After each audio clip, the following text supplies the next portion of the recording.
What is the legal technique for ripping the ball in a maul?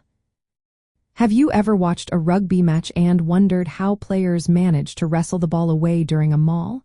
It's a fascinating aspect of the game that showcases both skill and strategy.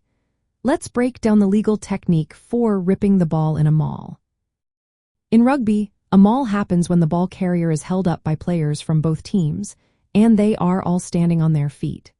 To legally rip the ball from the ball carrier, the defender must stay in contact with the ball carrier throughout the process.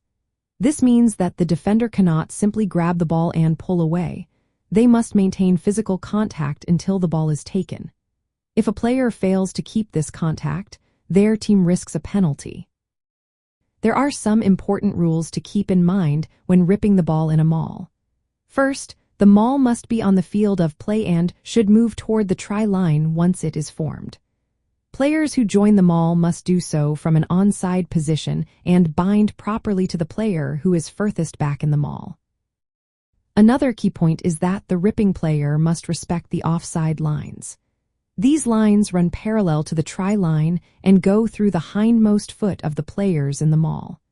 If the ball carrier goes to the ground while in a maul, the ball must be made immediately available for play. Players cannot intentionally collapse the maul or pull opponents out illegally to gain possession. This keeps the game fair and safe for everyone involved. When a defender is attempting to rip the ball, they should engage closely with the ball carrier, bind firmly, and use controlled strength to wrest the ball while keeping body contact. This technique prevents dangerous plays, such as swimming around the side or detaching from the ball carrier too soon.